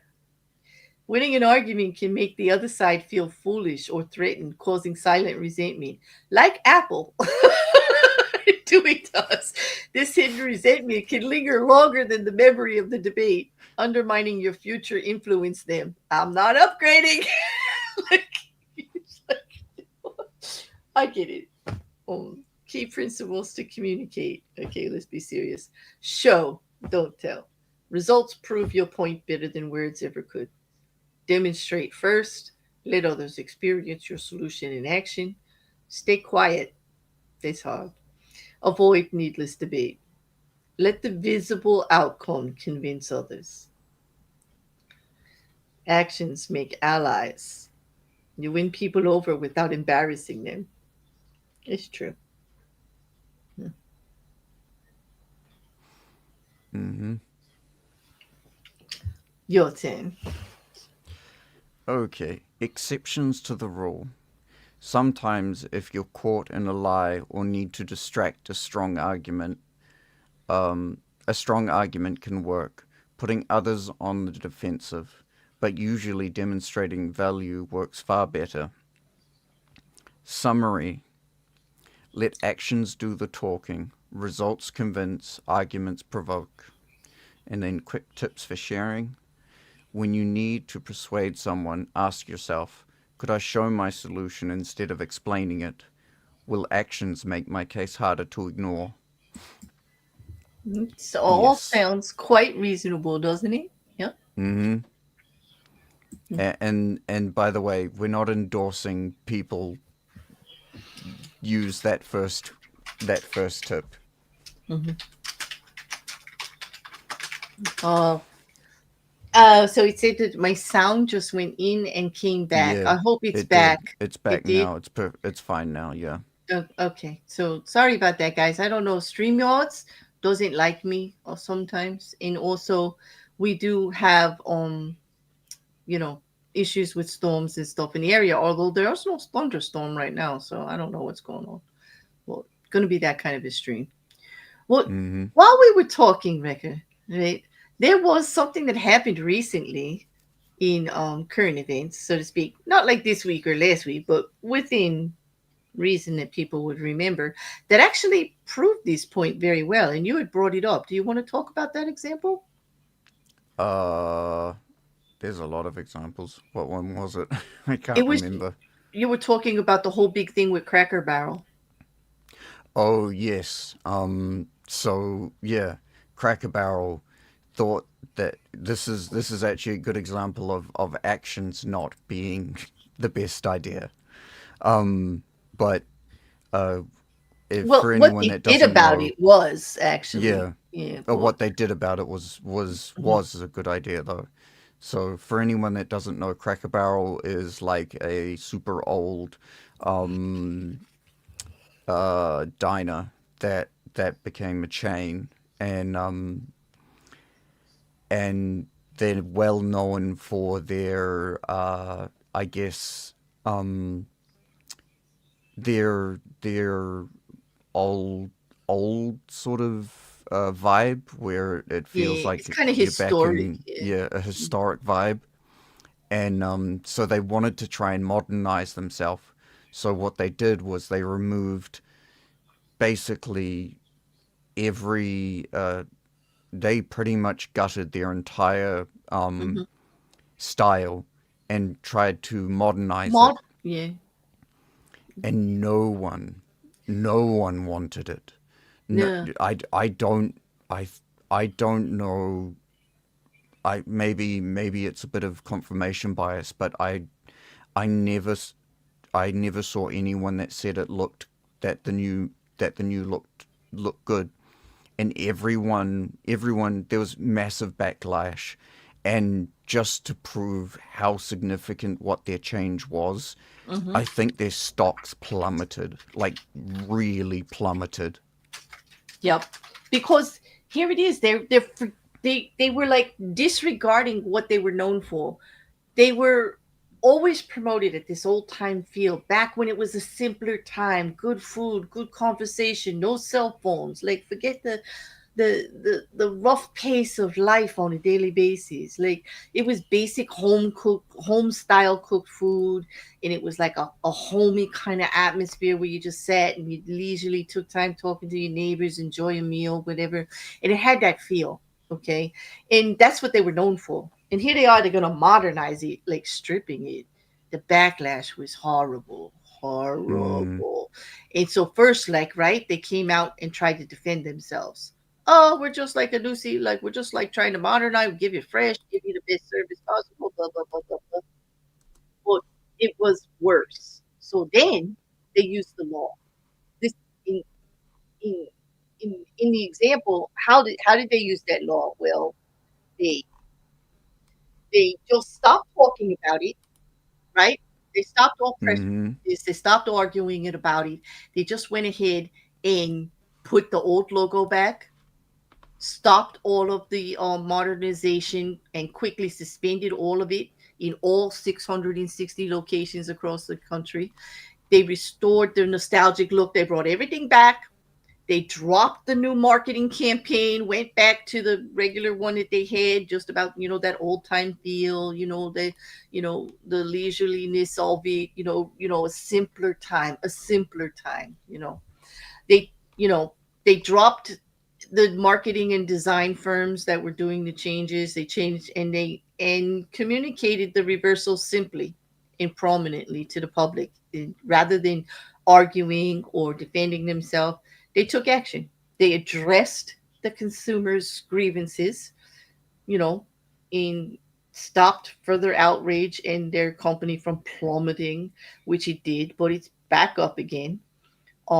But that mm, shift from defending with words and statements to quietly actually taking action and is a textbook demonstration of winning through actions, not through argument. Because they first came out trying to defend themselves, and it went really bad, really fast. All it did was plummet the numbers even more and oh make yeah. the reputation worse. But that just shows you, even in high profile public disputes, that demonstrating care and thought in that you've heard people through the actions that you take is more effective than just saying, "Oh, I hear you. Oh, I hear you. However, oh, we understand your concerns. However," like defending, like it's never going to go over as well. Is actually responding with action. You know. They saved their company by doing that. Actually, it could have been much worse than it was. Mm. You know, Oh, absolutely. and we talk about this all the time, right? Like you and Mm-hmm. I, about companies that go overly politically correct and actually ruin their brand. Yeah, Like, whether they go overly politically correct or they're just doing something completely out of pocket. mhm. Like in this case, Cracker Barrel was actually devaluing their own brand that they took years to build on that Mm. simple life, like going back to a simpler time, the breath of fresh air, to just relax, take it easy, and then just trying to say, oh yeah, but we got to modernize, we got to keep up with everybody. It is totally the opposite of what their brand is. Like, you know, It would basically be like if McDonald's changed the M to a W. Wick Don. Oh my God! Or they started to sell only salad. Or no, no. Look, If if McDonald's KFC took the started to sell hamburger, no yeah, KFC if KFC started selling salads, they do sell salad at KFC. I like it, but only they have fried salads. chicken. Oh no, but they have fried chicken pieces on top of the salad, like little like I like it. It's a good salad. It's got fried chicken in it. How can it be bad? I'm No, sorry, but it would be like who if you McDonald's you no longer had French fries. Like, yes, okay? Like mass revolt. Like McDonald's would close the very next day if they took mm, French fries off the menu. Right? yes, yeah. Mhm. Or Because who Dairy doesn't like Queen. McDonald's French Yeah, fries? Those are Dairy Queen good. no longer sells ice cream. Okay? You can only get No, they burgers and sell hot dogs. they It sell Cool Whip. is delicious. Stop it. Stop it. It's like, yeah, it's like a frozen custard. Like, it's very good. Mm, Yeah. Mm. Anyway. Yeah, it's like Rita's Ices that only sells Jello. Like, yeah, okay. mm. Yeah. Oh, poor Cracker Barrel. We're really having a go out there. Like, but they Hey, they successfully deserve it. navigated. They Mhm. they they deserve it. Anyone who does something that stupid, they deserve the lumps. Exactly, exactly. Um, yeah. But this was a fun chapter. I mean, It it, was, yeah. yeah. I'm sorry for the soapboxing. Actually, sorry, not sorry. I'm really not. I don't do much that I'm actually sorry for. I believed it in the moment.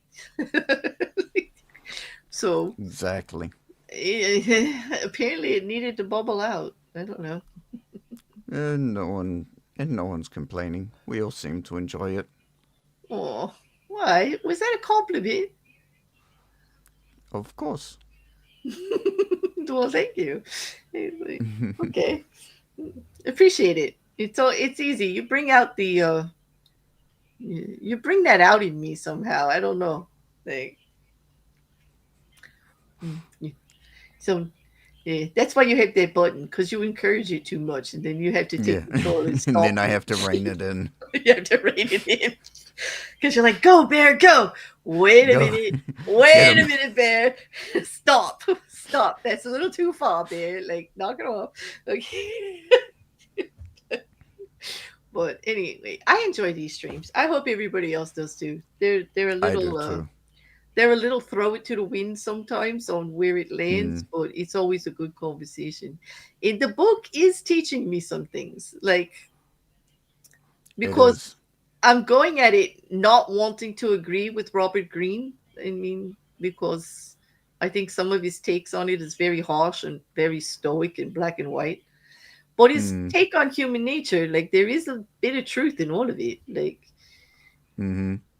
the human nature part of it, he puts a little bit of psychology in there, but using it as a Bible to treat people would not be a recommendation I would do. No. Right. Um, but there are valuable things we can take from it. Learning to balance ourselves and to apply them in discretion here and there, or can be Mm, useful, and to recognize when people are applying them to us. Like, yes. I think that's the biggest thing that I take away from this book is that it really teaches you how to look out for these kinds of things mhm. and what to look out for. Hmm. Or when someone could be in a position that they are trying to manipulate you into something or take advantage or take what's yours. Like if everybody's trying to move ahead, which this book is generally geared towards those that are trying to accomplish some great endeavor, move ahead and gain great power in a situation. And for them to gain power, somebody has to lose power, yes? Mm. Yeah. So, kind of trying to recognize when you're the target for losing the power, in that you can either agree to help someone gain their power or not be the victim of it. You know what I mean? Mm. Like, going with it willingly to allow them is one thing, being taken advantage of is something else, Mm-hmm. um, where you allow it, you are actually keeping your power and keeping some power in the situation. When you are taken advantage of, you've been stripped of power unwillingly, and that feels bad and that has bad results. You know. Exactly. Hey Sherry, welcome. We're just about wrapping up, but it's good to see you. It's been a bit. Mm-hmm. It's been a bit. That's a name I used to see all the time years ago when I modded. I think it's the same person, and if it is, I'm very happy to see them. And if it's not, I'm still happy to see you. Don't take it the wrong way. I'm still happy you're here. Well, um, hmm. Well, yeah. So, what would you like? What are your final take on this chapter? um, I think the the main takeaway is obviously actions speak louder than words. Um, and and that there's always a time and a place for things. I do think, however, sometimes words are necessary. Um, but actions will always outperform words in general. Hmm. I have to agree with you there. Like, when you see somebody actually doing what they say, it speaks volumes. I look for it, like to reassure me that what they say is what they mean. You know, and the point that they're making is valid. You know. I think uh, I think it sort of puts forward the idea that words are just a descriptor. Um, Hmm. they're merely there to sort of describe what what is either happening or what is actually going to happen. But if you don't follow through with them, then they are obviously not worth the breath. Right. How many times have we been in a situation where people are promising you the moon? They're saying this is going to happen, this is going to happen, this is what we're going to do, blah blah blah, and then nothing as far as action. You know, Oh, They- absolutely. and that's why you also have to be careful with your words, in that your actions back up your words. Um, And that's why you always get told I I to have a keep. real. Yeah, Mm, go ahead. I'm and sorry. that's why you're always told, if someone says if someone says they're going to do something in business, make sure it's in writing. True, true. Hmm. What they always say: pay attention not to what they say, watch what they do. Actually, Mm-hmm. because here's the thing. Have All right, I'm going to use a very simple, like not so great example. Okay. um but it has happened, like it has happened to me, and I think some people may relate to it. But when it comes to like watch what they do, not what they say, we all have that friend who will, well, I think we all do. I shouldn't really talk for all of us, but that person who will like bring up somebody else in a conversation and talk to you about it, but at the same time say, but I don't gossip, and like I would never like talk to Mm-hmm. them about you or whatever. Like, you know damn well if they're doing it with you, they're doing it with everybody else, right? Oh, Like, absolutely. right. So like their actions, and then they go to the next person and they're like, oh, like, and then so and so said this, like, and I'm like, oh, like they, yeah. I use that as an example. Like, you just watch what they Mm-hmm. do. They just watch what you do. Eventually, it'll come back that they also said, they went to the other person and said, even though they brought up the conversation to talk about somebody and you're just there listening, and then they'll say, oh, whatever it is you say, like, oh yeah, I can understand that. They'll go back and say, and so totally agrees me that X and X about this person is true, and blah blah, you know what I mean? Like, it's just Mm-hmm. like, and then it comes back to you later and you're like, dang, yeah, they want to, yeah. Actions, Mm-hmm. like those actions speak louder than words. Like, they can tell me they do, that they're not like that, or they won't. But I watch them be like that. Or I don't like drama. I don't like drama. Mm, Mm-hmm. you know, and then in every They're single the chat, most dramatic person out there. and they're in every single chat. They know everything that's going on. They know they're in every single chat, like egging it on, going, "Oh my god!" Like, Yep. did you see what so and so did? But they're like, oh man, drama drives me crazy. I'm like, yeah, it drives me crazy too. Like, that's why, like, I try to avoid it like the plague. But it's impossible. Like, I'm not putting them down. Like, it's great. Like, you do what you want to do, people. Whatever floats your boat. Some people enjoy the interaction and everything, and I don't blame them. It's quite entertaining. I mean, it is human Who nature. doesn't like to watch a house burn? Exactly. When there's a shit show, we're all watching. Let's admit it, Mm-hmm. okay? But like, but then just like at least be honest about it. You tell me this all the time, right, Rick? You're like, even the Exactly. worst At least things, own it. at least own it. Even the worst things, like, we're all human. We all make mistakes. We're all not going to do the right thing. Being perfect, they're going to hate you if you're perfect too. Mm-hmm. Oh, Yeah, I get that, yeah. Teresa. I say that too. Like, don't say you don't like drama. Like, we do watch it. You just don't want to be smack dab in the middle of it. I get that so totally. Exactly. Yes, I'm with you, Teresa. I'm with you. Like, it is human nature. We do gravitate towards it. Like, Well, there's something about it that makes us feel like, oh, see, we're not the only ones who make mistakes. We're not the only ones who fail at stuff. Like, there's other people out there doing it, and sometimes even worse. Like, it makes you feel better about anything else in your life. Um, exactly. and listen, it is often in human nature that we are more willing to go watch the failures than celebrate the successes. It's true. Like, because in human nature, sometimes to celebrate somebody else's success kind of shines on us what we're not doing. And so it's not as comfortable. Do you know what I mean? It's a little bit harder to do. We do it. We do it. But it is kind Mm. of human nature. And Green kind of focuses on that in a few chapters too, about that. It is kind of sad, Teresa, and we all strive. I know many of us, a lot of the people around me that I deal with regularly, do strive to do better, like to actually celebrate our own little successes and everybody else's, and try to make that like the standard. And because like sometimes even though we celebrate and we say we're happy, like we don't make the effort to say anything. You know what I mean? We don't want to, Mm. put it out there. But yeah, no, I totally get it. And I hate to use drama because I know a lot of us, like, we do. There's drama around us all the time. Out here on the socials, it's Always. impossible to avoid it. It's If you, impossible. So please don't think I'm slighting anybody, because I'm not, because I no. know it's impossible to. I mean, Rick, you and I are sitting right here. We're not talking about anybody, right? We're not doing it. And Mm-hmm. there will be drama about it. I can guarantee there'll Uh, be at least two.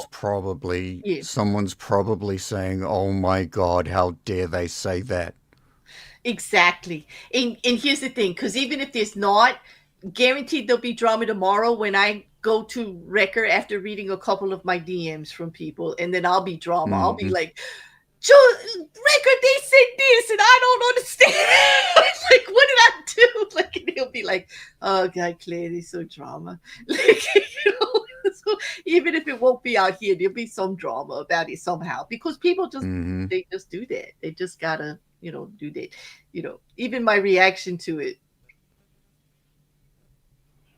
I Mm-hmm. know, Mrs. Cassandra, because apparently my name is just so easy to say. I do admit it's sexy. It rolls off the tongue. It's a very old fashioned name.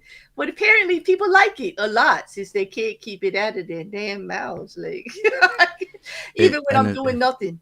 I'm doing nothing. Like yeah, believe me. I guess, it's it. People have a a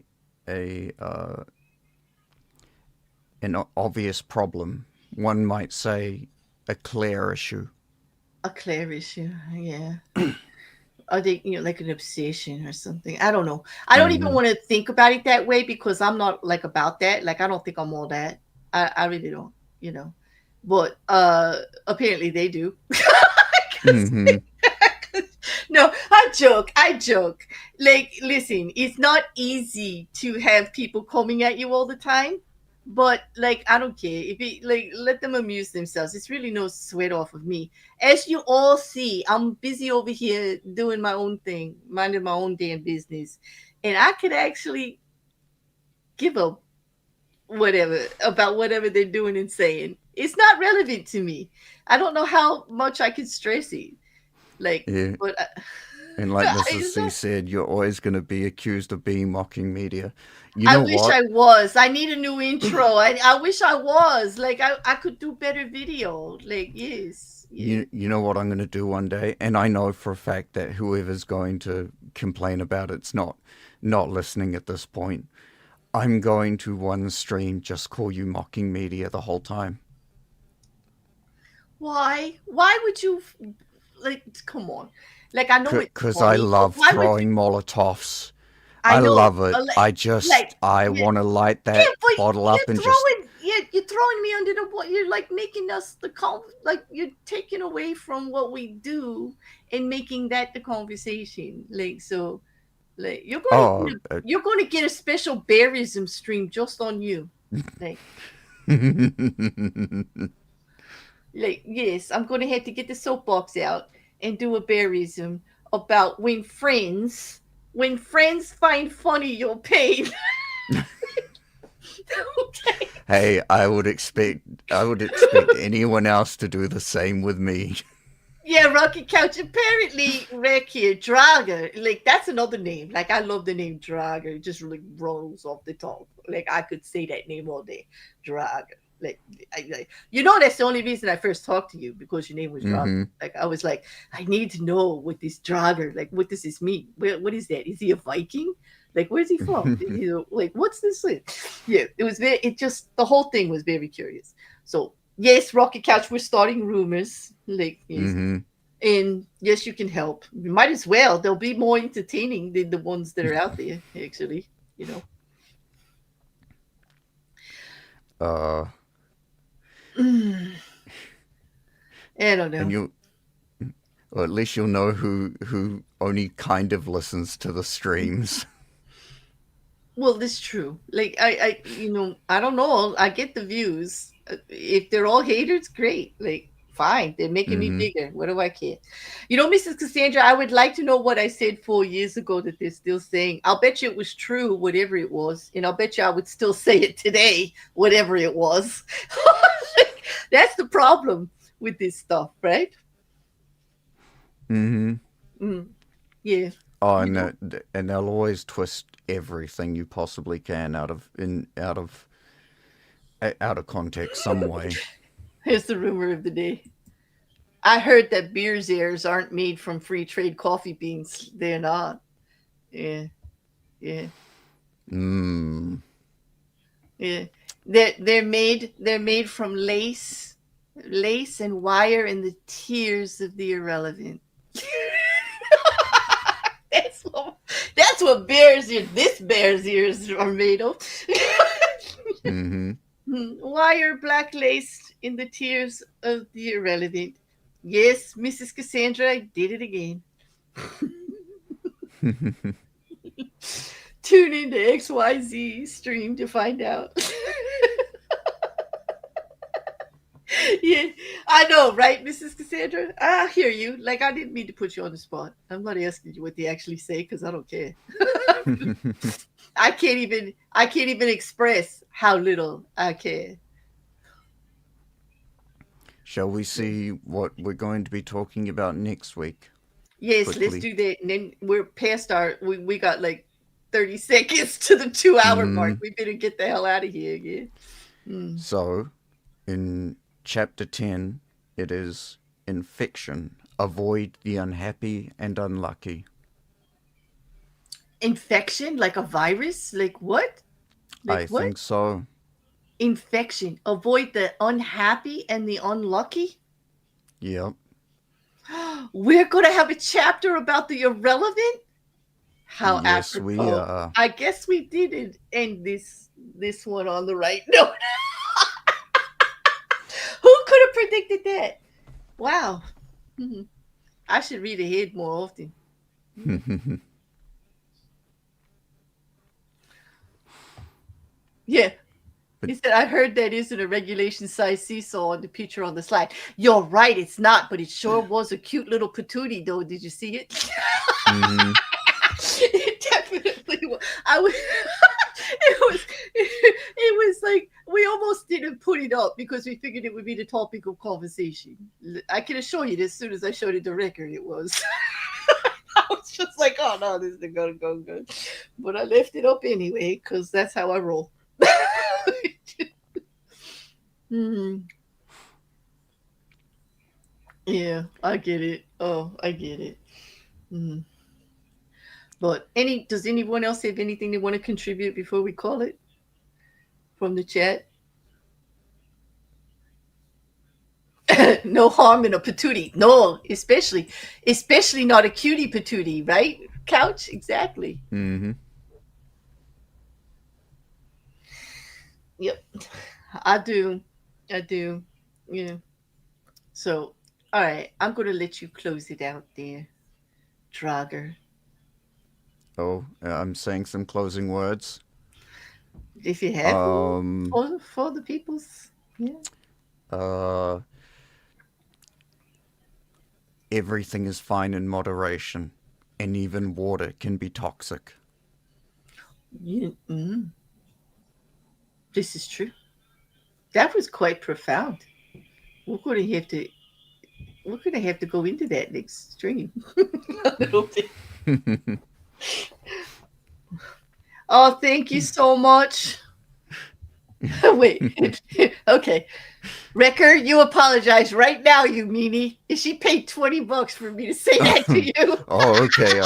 I'm sorry. And What am I everything. apologizing for again? Okay, I don't know, but Couch says everything is fine, Wrecker. Exactly. I don't know, but you better apologize to show right now. Like, yep, you I apologize for whatever I did wrong. sort of. Kind of. And I'll wait. Can I translate that for you, Roger? Sure. Do you mind? I apologize for whatever it is you think I did wrong. And if you send me particulars, I'll customize this. But that's all you get for now.